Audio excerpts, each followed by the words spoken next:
Manx Museum is 100 years old this year. It is home to an extraordinary collection of artefacts and archives that help tell the story of the Isle of Man and its people. To celebrate our centenary, we have curated a special exhibition and podcast, Museum 100, which will feature a kaleidoscope of treasures from our collections. And this is Wendy Thirkettle, working as an archivist in the library at the Manx Museum, Douglas.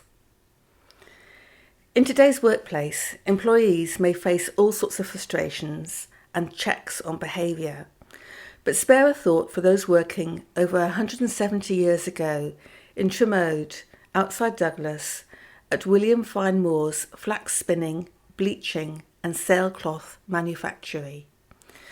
The evidence is in a printed notice setting out 39 detailed rules and regulations dated the 1st of January 1850. A somewhat ominous explanatory note follows rule number 39.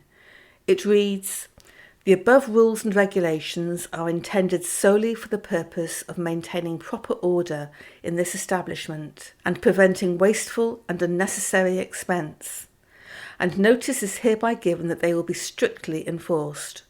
Moreover, I rely upon the assistance and hearty cooperation of my work people in detecting all offenders and in carrying out of these measures, always remembering that their own interests are bound up with the interest of the employer." The Tromode works employed men, women and children spinning flax as part of the production of linen.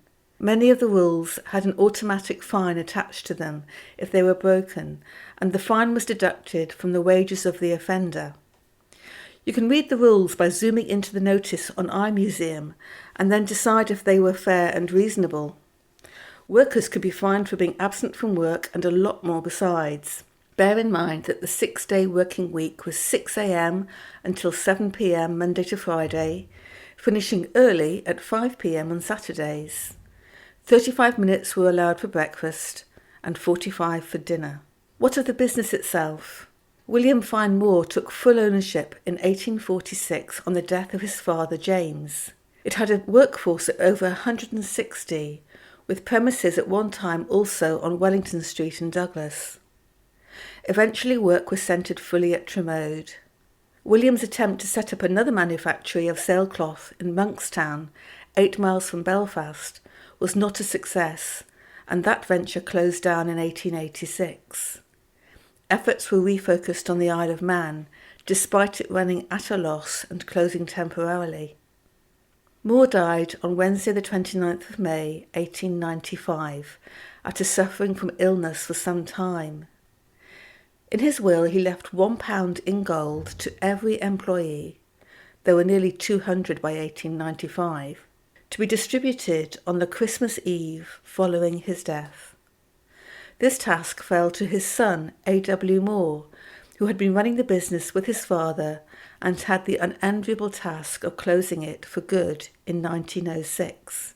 Depending on circumstances, workers' fares were paid for return to England, Ireland or Scotland, or a small pension paid out.